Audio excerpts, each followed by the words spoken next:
근사했습니다. 바로 아내에게 반했고 반년 정도를 아내에게 끈질기게 구했습니다. 아내는 처음엔 정중히 그리고 냉정히 저를 거절하였지만 지극정성을 다하는 제게 어느 순간부터 마음을 열었습니다.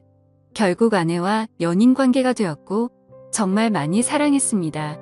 처음엔 일방적이었지만 아내도 성실한 제 모습을 인정해 주었고 세상 부러울 것 없는 커플이 되었습니다. 아내와는 2년 남짓의 짧지만 불꽃 같은 연애를 했고 결혼하게 되었습니다. 세상 부러울 것 없는 남자가 된 듯했습니다. 결혼 당시 형편이 넉넉지 않아 대단한 곳으로는 못 갔고 남들 다 간다는 셈으로 신혼여행을 갔습니다. 뭐 그래도 처음 겪는 외국의 풍경을 눈에 담는 것조차 가슴이 벅찼고 저희 부부는 그것조차 감격스럽습니다. 뭐 제 생각이지만 아내는 다를 수도 있었겠네요. 그래도 별탈 없는 신혼여행을 보냈고 거기서 첫째를 갖게 됩니다. 지금 생각해도 아이는 제 축복이고 제 인생의 절반 이상을 차지하는 소중한 존재입니다. 신혼여행을 다녀온 뒤 임신한 아내는 직장을 그만두었고 전업주부의 길로 들어섭니다. 활동적이고 사교적이었던 아내의 입장에서는 상당히 힘들었을 수도 있었겠네요. 무료하다는 이야기를 종종 했었으니까요. 저는 결혼 전부터 식당을 운영하고 있었습니다.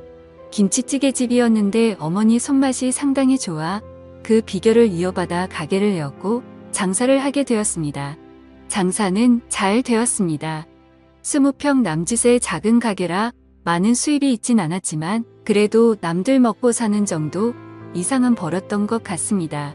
사실 제가 가방끈이 조금 짧았고 이 정도 벌이에 안정적인 삶을 살 수 있다는 것에 감사하며 살았습니다. 임신한 아내와 뱃속에 있는 아이를 생각하며 열심히 장사를 했습니다. 그리고 신혼여행 10개월 후 저희는 세상에서 가장 빛나는 보석을 얻게 됩니다. 너무 사랑스러웠어요. 저에게는 아내와 아이가 동기부여가 되었고 2호점까지 내게 됩니다. 2호점은 1호점에 비해 10평을 늘려 30평 정도로 크게 했고 마찬가지로 장사는 잘 되었습니다. 저 역시 많이 바빠졌네요.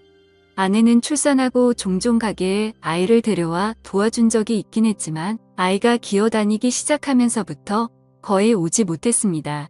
그러다 둘째를 임신하였고 저와 아내는 서로의 역할을 충실히 하기 위해 가게와 육아를 분리했습니다.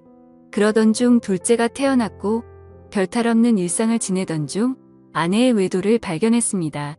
대학 시절 같이 학교를 다녔던 선배였더군요. 아이들이 유치원과 어린이집에서 돌아오면 직원에게 가게를 맡겨두고 육아를 도우러 집으로 돌아왔습니다. 아내는 취미 생활을 해보겠다고 테니스와 수영을 등록했고 제가 집으로 오면 나갔습니다. 주 3회 정도 되었던 것 같네요. 아내는 외출을 하면 자정을 기본으로 넘어 들어왔습니다.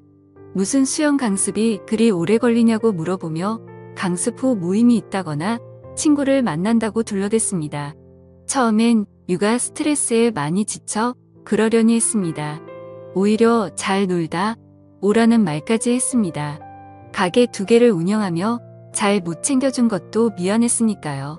날이 밝아서 들어온 적도 종종 있었습니다.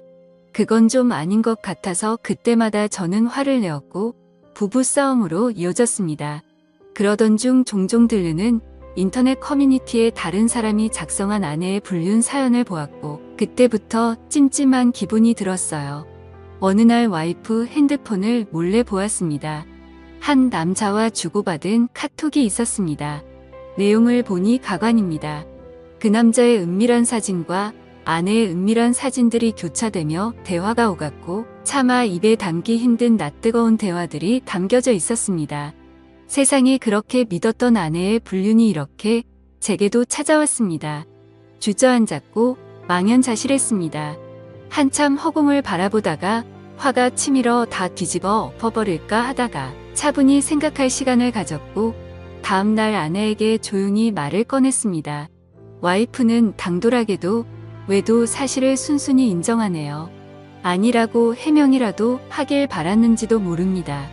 뭐 증거가 그리 나왔으니 발뺌하기도 어려웠겠지만요. 아내를 다그쳤고 저는 남자를 만났습니다.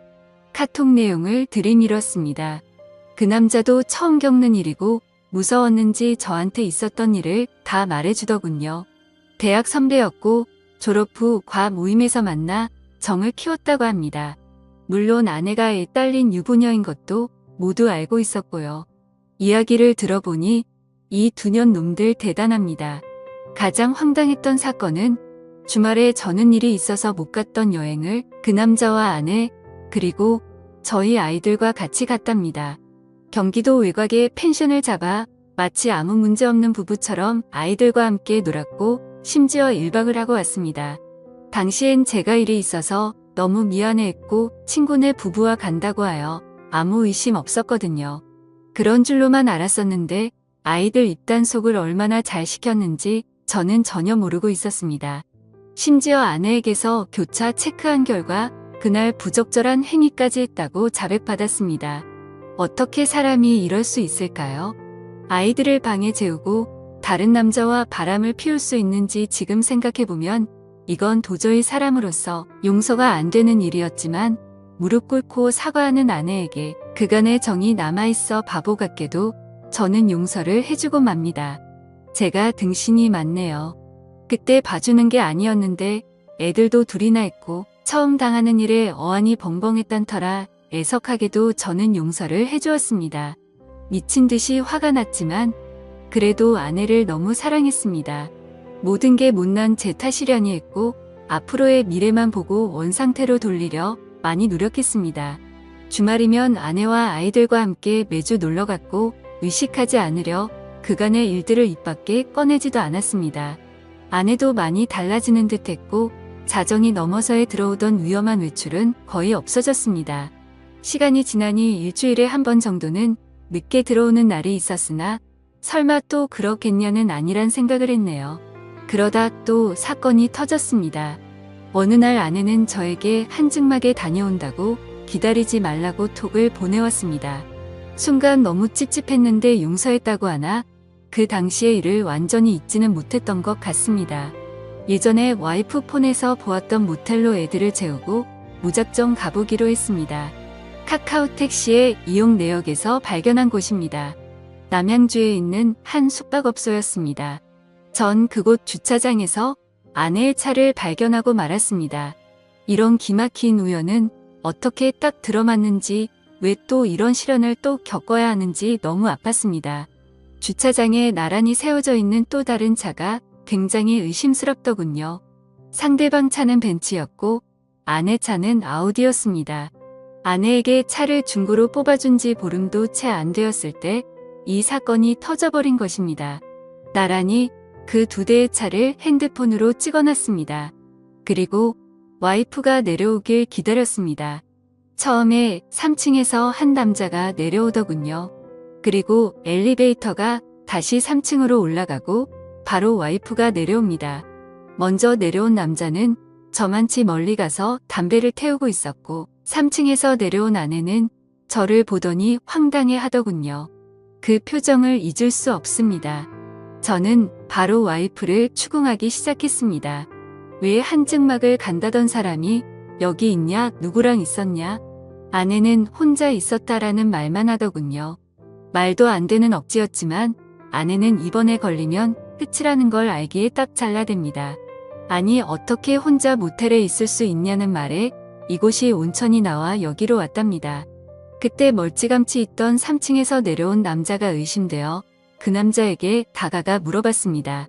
그 남자는 아내를 전혀 모른다고 했습니다. 아내도 모르는 사람이라고 했습니다. 아내와 6년 살면서 처음으로 손찌검을 했습니다. 아내를 데리고 모텔 3층으로 올라갔습니다. 몇 호에 있었냐고 물어보니 대답을 안 해주더군요. 혼자 있었으면 몇 호에 있었는지 말해보라고 화를 내었고 끝까지 대답을 못하자 저는 1층 로비로 갔습니다. 사정을 얘기하고 마스터키를 받은 후 아내가 있던 방을 열어보았습니다. 역시 혼자 있었던 게 아니었습니다. 침대 이불이 이 사건을 말해주더군요. 그런데도 불구하고 끝까지 혼자 있었던 말에 전 화가 났습니다. 추후 알게 된 내용이지만 아내는 그냥 아는 오빠 동생 사이고 그곳에서는 서로 다른 방에 있었다고 말하고 있습니다. 서로 아는 오빠 동생 사이고 같은 모텔에 같은 시간 같은 3층에서 있었지만 서로 다른 방에 있었다고 합니다. 이 말을 누가 믿을 수 있겠습니까? 아는 동생한테 벤츠 차량 조회를 해봤더니 수원 자동차 매매단지 매물이라고 하더군요. 맞습니다. 그 남자는 중고차 딜러였습니다. 연락처도 알고 회사도 알고 그 남자에게 무작정 전화를 해보았습니다. 그 남자가 하는 말은 아내가 하는 말과 맞춘 듯이 똑같습니다. 아내는 아는 동생이고 본인은 다른 방에 있었다고 합니다. 온천하러 갔었다고요. 이거 가능한 일입니까? 결정적 증거를 잡지 못해 그 후 아내와는 상당히 불편했고 대화도 하나 없는 냉랭한 관계가 되었고 이때부터 아내와 별거하기 시작했습니다. 아내는 수원에 있는 처전에서 지내겠다고 집을 나갔고 저는 아이들을 돌보고 있습니다. 식당을 운영 중이라 저는 점심만 봐주고 나머지 시간은 아이들을 케어하며 생활했습니다. 둘째 생일 아내가 저에게 문자를 보냈습니다. 아이 생일이니 같이 밥 먹고 싶다고요. 그래서 집으로 오라고 했습니다. 서로 너무 불편하고 껄끄러웠지만 뭐 어쩔 수 있나요? 아이들과 나가서 외식 후 촛불을 불어줬습니다. 아이들은 엄마 언제 돌아오냐 하며 계속 칭얼댑니다. 그렇게 식사를 마치고 아내는 집으로 와서 할 이야기가 있다고 시간 좀 내달라고 합니다. 아내는 이미 저에게 모든 정이 사라진 상태이며 이혼을 결심했고 빠른 시간에 정리하자고 합니다. 어느 정도 예상은 했지만 직접 아내 입에서 그 말을 들으니 정신이 멍하다군요. 사실 제가 거기서 그러면 안 되는 거였는데 아직 아내를 사랑하고 있기 때문에 아내를 설득했습니다. 참 비참하고 억울했습니다. 제가 다그치고 아내는 빌었어야 하는 상황에 오히려 제가 설득을 하고 회유를 하는 상황이었으니까요. 아이들은 어쩌냐. 아직 우리 다시 해볼 수 있는 거 아니냐. 집으로 다시 돌아와라. 수차례 설득을 했지만 마음이 확실히 떠났는지 완강하게 거절합니다. 저도 대화를 하다 보니 어느 정도 포기가 되었고 소송 이혼을 하고 싶었지만 합의로 최대한 아내에게 맞춰주었습니다. 자동차와 적금 2천만 원, 현금 5천만 원 주기로 하였고 양육비는 안 받는 걸로 했습니다. 그래도 한때는 뜨겁게 사랑했던 그 여자를 그렇게 보내주었습니다. 그날 모텔에서 있던 사건은 의문만 남기고 끝나게 되었네요. 다 잊기로 했습니다. 지금 아이들은 어머니께서 와주셔서 케어해주시고 저도 일찍 퇴근하여 같이 보고 있습니다. 다행히 아이들에게도 익숙한 일상이었던지라 큰 무리 없이 잘 커주고 있습니다. 훗날 어느 정도 성장했을 때 저를 원망할 수도 있겠지만 최대한 부족함 없이 키워줄 예정입니다. 아이들 성격이 많이 밝아요. 항상 웃음을 입가에 머금고 살거든요. 세상 소중한 우리 아이들. 아빠가 미안합니다. 여기까지 제 이야기는 끝입니다. 긴 사연 들어주셔서 감사합니다. 그런데 과연 서로 알고 있는 두 남녀가 같은 날 같은 층방에서 아무 일 없이 있었다는 게 가능한 이야기일까요? 오늘의 사연 들어주셔서 감사합니다. 여러분의 생각은 어떠신지 댓글 달아주세요. 재미있게 시청하셨다면 구독, 좋아요 부탁드립니다. 감사합니다.